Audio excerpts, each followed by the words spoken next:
While snow kiting, I don't question whether there is energy. The forces are tangible. You go full speed. The question is whether it's possible to harvest these forces, turn them into electricity at a scale large enough to impact global energy supply and fight climate change. Hang gliding, we used to call it kite flying. Flying a kite detached from the ground. It's controlled by weight shift only. Pilot hanging underneath in a comfortable harness.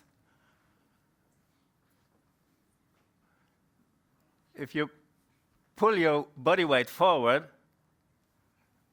you dive, you fly faster. You pull your body back, you fly slower. If you move your body weight to the left, you go to the left. It's intuitive. It feels like the wings are parts of your body. One of my best soaring flights took me 333 kilometers in 6.5 hours. Comparison, Bergen-Oslo is only 300. So there's one particular memory from that flight I want to share with you. As I had my first really good climb of the day, I was spotted by an eagle, and he comes straight at me. Whoa. But he very nicely joined in my circle, so we could spiral up together. I was flying, looking at him, but he was flying there, looking at me.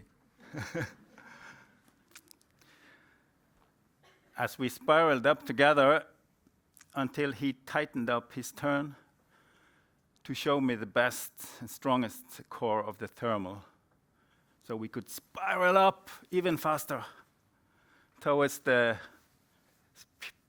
tiny cumulus cloud forming above us. With thousands of hours and cross-country flying, I have developed an ability to see the air. I look across the valley, see what's on the other side, but I relate more to what's in between. The space, the air, dynamics of the wind, how the wind goes down a little bit on one side of the valley, up on the other side, and it changes during the day. When we do cross-country flying, we learn to watch all the signs, other birds, pilots, but also the leaves in the trees, dust coming, wind on the small lakes or ponds below, and the clouds, of course. I also like to do the most out of the flying, so I pushed the limits and learned how to loop. Upside down should be impossible in the hang glider. You're hanging, so if you hang upside down, but if you retain the energy of the high-speed dive, you can fly all over and control the glider while being upside down for a little while, and then you have to complete the loop. And it's the ultimate freedom for me. And the freedom didn't get less after I was lucky and inherited a fortune after my family. Thomas Håklau said today he wanted to discuss an idea with me. He wanted to pull energy out of the sky, produce electricity, to fight climate change. I found this idea, I didn't really understand. I think it was a good idea, but I didn't really understand. So, well, he's very patient with me, so he explained thoroughly. And I had this aha moment. This is what I've been doing all along. I just didn't think about it could harvest energy and work for a better cause. But with me being towed up behind the boat with the payout winch, gaining altitude up in the strong wind, the boat stops, and I continue climbing with the wind, pulling the tether out of the winch. I have first-hand physical experience with airborne wind energy. The concept Thomas explained me, which I will explain to you, is a kite spiral downwind with high speed, high flying speed, but not so fast behind with the wind. But the kite is pulling the tether out of a drum, generating electricity on the ground. As the kite is out, all the way out, the drum reels in the tether. The kite returns to start its next production cycle, like here. The return phase is very quick. So with this concept, the kite can handle, the whole system can handle the same capacity as a large wind turbine with less than 10% of the materials. The reason for this is that if you imagine me being a wind turbine, the tower and the blades spinning around, full speed, creating energy. The most efficient part of the system is the wingtips. They fly very fast and they create this enormous lift, which makes it turn with a lot of force. We take these wingtips, form a kite, and let the kite spin around, pulling the tether, as I showed you. We line up the forces in a much smarter way, because we line them up with tension, opposed to a compression, which is a turbine. It's the wind pressure. You need a solid base to keep everything in place. With this, we save a lot of material, and that means a global footprint is way less due to less materials, of course, less mining, less transport, and the investment cost, it goes down. So does the levelized cost of energy, the CO2, of course, emissions, and then local footprint also goes down, as this is way less visible with the small kite compared to the big one, and also we don't need to build roads to install even large capacity in remote areas. Another thing is that we reach higher altitude. We're working high up. There is much stronger wind and more often wind and more stable wind. So all this information that Thomas gave me and I give you, it led me to believe in him, and we founded the kite mill together.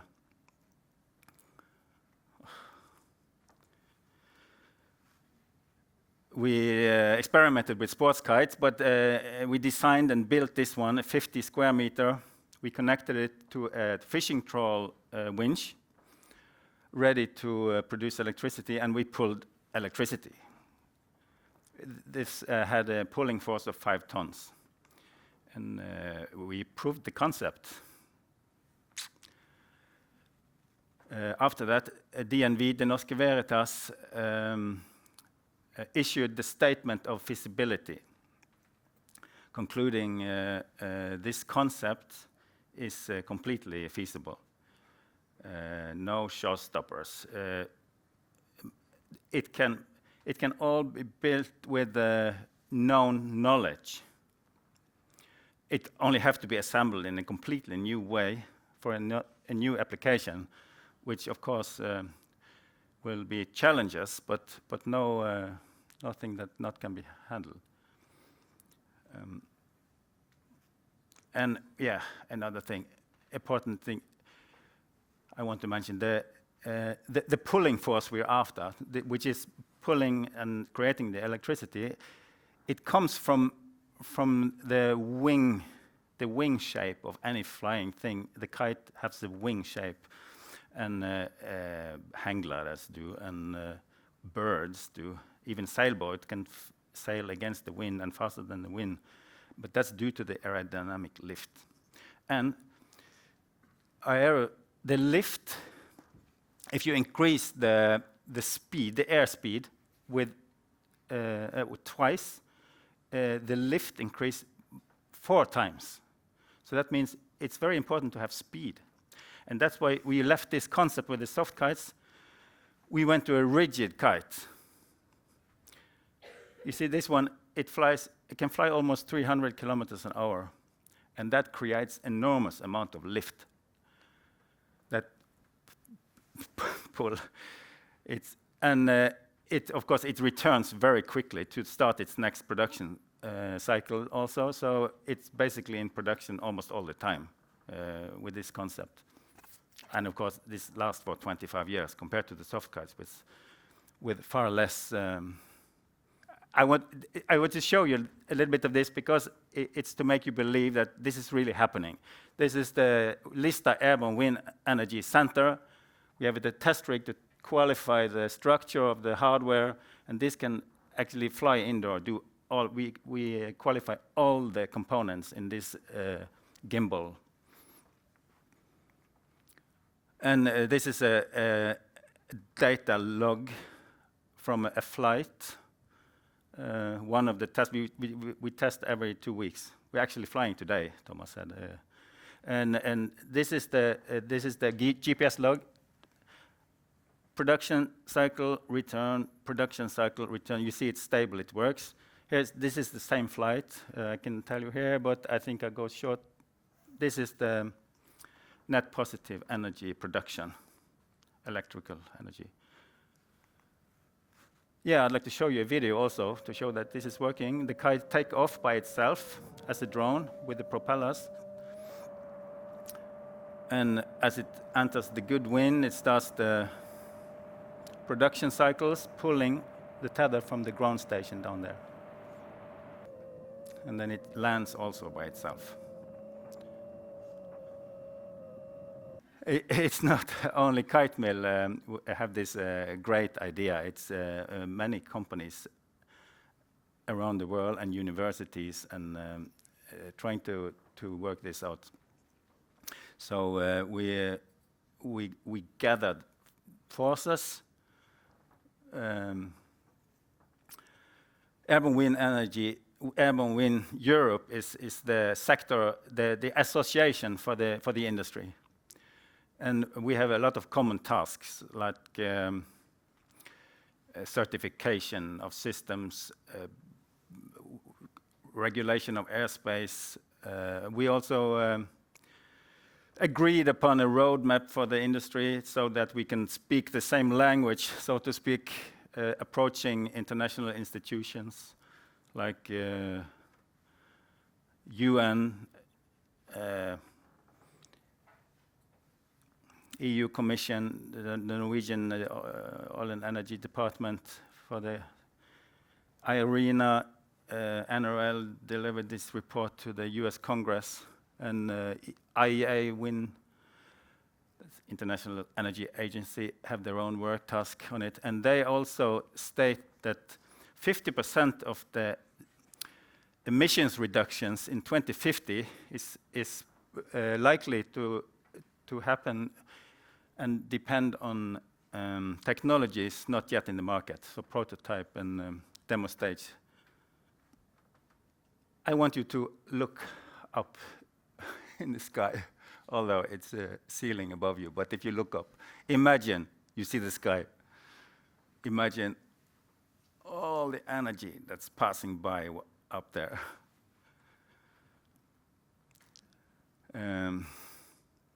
Airborne wind energy by itself have the potential to cover 1/5 of global electricity in 2050 and reduce CO2 emissions, of course. So I think this illustration speaks for itself. You probably see that I borrowed this from Greta Thunberg. I'd like to ask you to, after this, find out a little bit more, Google it, study the airborne wind, and help me to spread the idea. Thank you.